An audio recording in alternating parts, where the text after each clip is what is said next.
My name's Tina, and Alison from Ruff and Tumble has asked me to kindly do a demo of bathing for you, especially now at the moment while we can't get to the dog groomers. I work from home, so luckily I haven't had to travel anywhere. This is Archie. Archie's a Cavalier King Charles Spaniel. He is nearly 11. I've had him about 3 years now. He came to join our family. He was neglected, and all his teeth were rotten, hence why his tongue hangs out. So yeah, look after your dog's teeth. So Archie's going to have a bath today, and we're going to demonstrate the kind of safest and most effective way for you to bath your dogs. Obviously you won't have a bath, you'll probably have a shower tray or a kitchen sink, somewhere where you can, hi Wendy, somewhere where you can bath your dogs.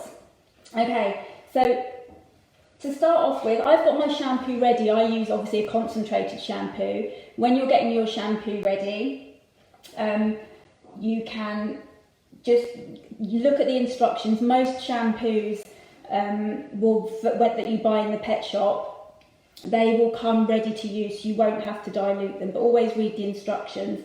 So, to start off with, Archie's really good, and he will just stand here. He's brilliant. Often with your dogs, you might find they're going to be a bit wiggly, so if you're in isolation with somebody, you can ask them to hold your dog. You can just keep your dog's collar on and literally just pop a finger in your dog's to keep them nice and still. You can offer them some treats. If you've got a dog that loves food, then have someone just feed them some treats. You want to make it as a positive experience for them as possible. Hi guys, hi Caris, hi Alison. Good boy Archie. Okay.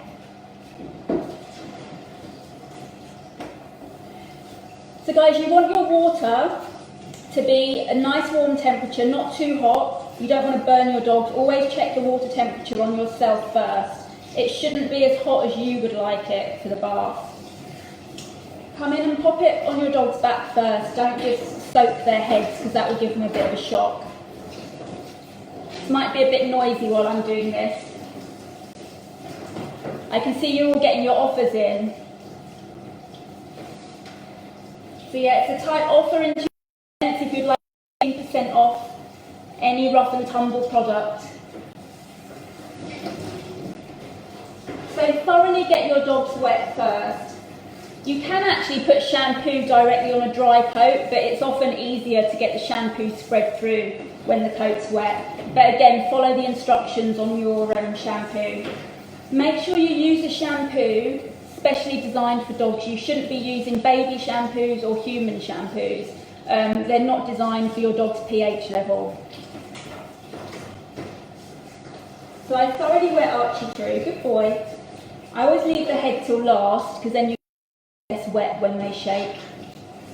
So when you come to the head, be careful not to get water up your dog's nose. You can go straight over the eyes, they'll shut their eyes. And make sure you don't get water in their ears.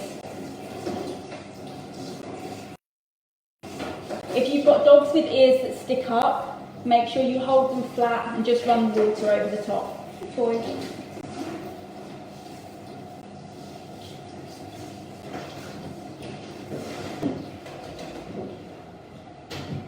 Okay, so I have my shampoo in a jug, which you can do, or you can just put your neat shampoo onto one of these. These are brilliant, just your shower scrunchies.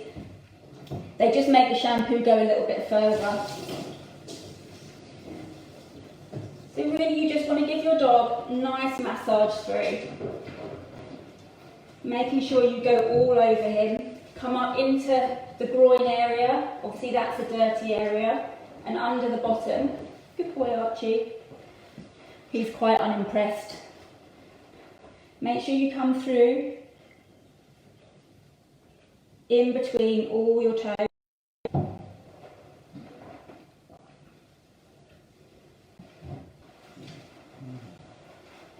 So you don't want to be rough when bathing your dogs, just be nice and gentle. It should be like a nice massage. You don't want to scrub them like they're your dishes. it should be nice and relaxing for them. Come around through the neck area. Oh, darling, good boy. This way. Okay, and then just massage through. Now if he's got a silky coat, it's quite a low maintenance coat. If you've got a dog that's got a very curly coat, like all your poodle crosses, your cockapoos, your doodles, be careful not to mess their coats up too much. Otherwise they'll just become really tangly.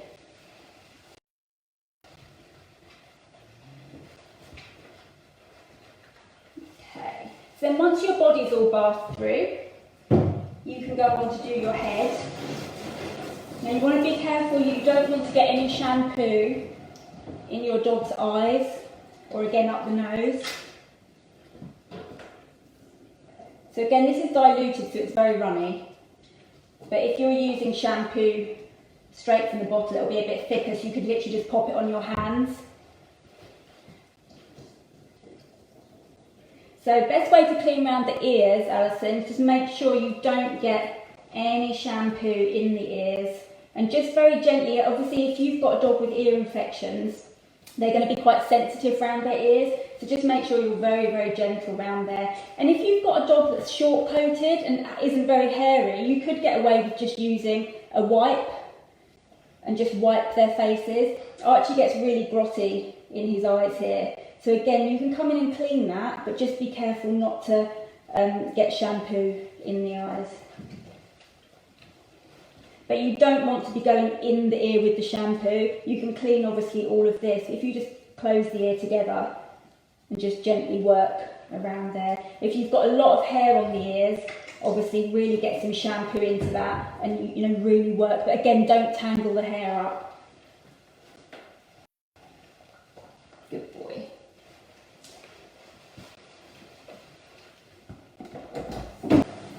Okay, to rinse, we're going to start off at the head. Again, make sure you check your water temperature before you start. He'll close his eyes, so I just go straight over the eyes. Being careful to get water up the nose. You can always cover your nose with your hand. Yeah, so with your Shelties, do exactly as I'm doing, but you just need to really work the shampoo in a lot because they've got such thick coats. And again, try not to tangle up the coat. Shelties, you can actually use some conditioner on the coat and comb that through while the dog's wet. And that helps with any tangles and getting any dead coat out. So always rinse your dog from the top. There's no point rinsing this back here and then coming back to the top. So always rinse from the top. Okay, so if you've got a dog that's very, very difficult and won't keep still for you, these are brilliant. These are licky mats. You can get flat licky mats just for in the house, but this is especially to go on the bath. So you can literally stick that on here. He hasn't had this before, so he's going to expect this every time now. Archie, look, what's this? Do you want this? Look, there you go. So have that on your bath, and that will keep, hopefully if you've got a difficult dog, and if they're food orientated, or if you've got a puppy, oh, he's actually not that hungry, he's so distressed to be having a bath. Do you know what? What's this? Good boy. Often with puppies, I always put that on, so with some peanut butter, or some liver paste, or cheese spread, something really smelly and lovely, and that will keep them busy while you're bathing, hopefully. So again, make sure you rinse your dog thoroughly. You need to make sure you rinse all the shampoo out, otherwise it could make your dog really itchy and then give them skin problems. Yeah, perfect, Lisa. So again, if you didn't have a licky mat, you can just smear some food, something smelly and disgusting on your bath or on the tiles, just so it keeps them entertained. You want to try and make it as positive an experience as possible.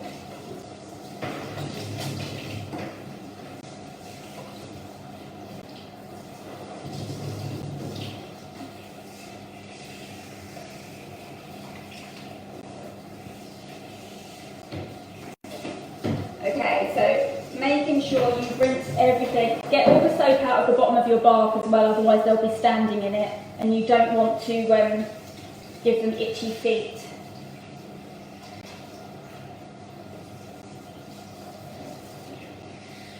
Kate, do you mean this? The thing on the bath? Because if you do, it's a licky mat. Inopet sell them.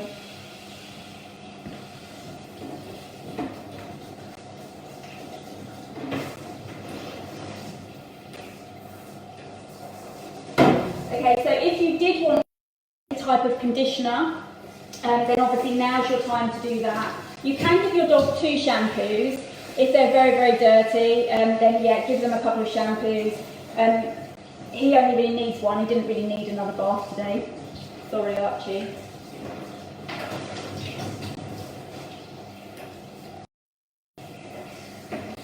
Okay, so making sure all of your shampoo is thoroughly rinsed, otherwise you'll get an itchy dog with a very dull coat.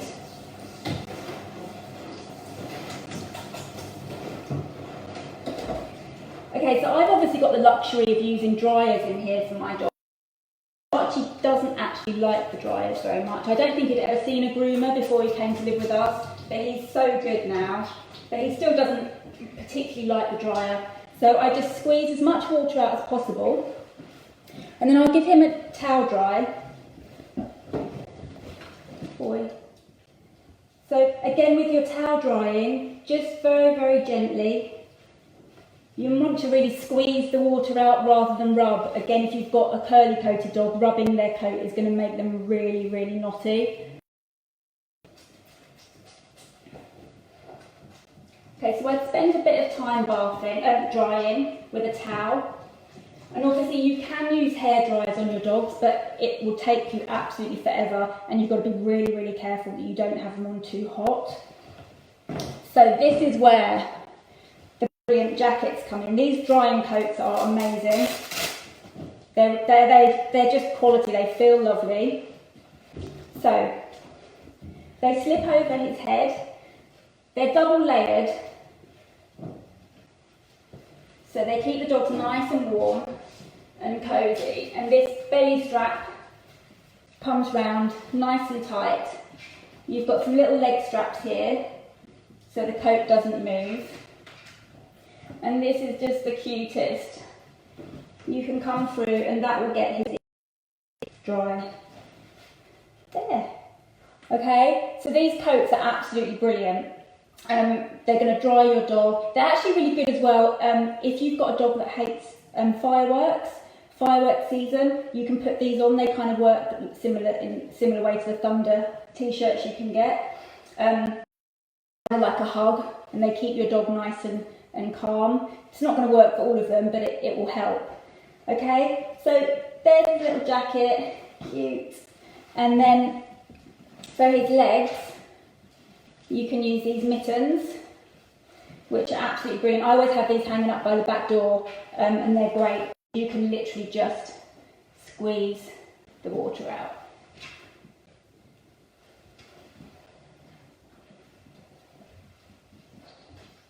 And he'll just go to sleep with that on. He'll go in the house, he'll go to sleep, and he'll probably, in about 20 minutes, his coat will be dry. Amazing. Okay, any questions, anyone? Questions out? Hi Jackie, yeah, so for labs, obviously difficult if you haven't got a bathing area for them, but if you're outside, some people tend to just kind of use the hose, but often with labs, sometimes they wouldn't even need a bath. You can just go through and get as much coat out as possible, and that really, really cleans the coat nicely as well. Sometimes the dead coat is the stuff that holds all the dirt into them. Yeah, brush, Jane. Brush while you can't go to a dog groomer's. Be careful not to mat their coats up in the bath. I would say brushing is way more important than bathing with those kind of dogs. If you're bathing them and they get knotted. Yes, Jackie, yeah, Furminator is great. Just don't overuse it. But yeah, Furminators are brilliant for labs. Hi Sam, yeah, sometimes it can be tear staining, can often be dietary, it can be genetic.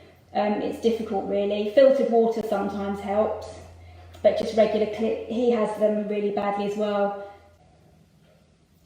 Hi Deb, yeah, just make sure you keep a hand on them all the time if your dog's blind.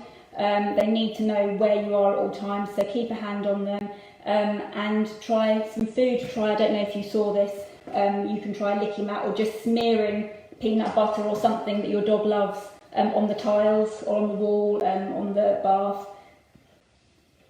Oh, Angie, grooming long-haired German Shepherds, yeah, you need a lot of shampoo, make sure you get work right into their coats. You could use some conditioner, and that will help get any dead coat out. Alison, shampoo, yeah, well I use a brand called For All Dog Kind, but anything as long as it is a dog shampoo, a good quality dog shampoo and not human shampoo. But I love For All Dog Kind, and I've used a lot of shampoos over the years, and I love their products. Thank you guys, hopefully we'll see you again soon. Take care.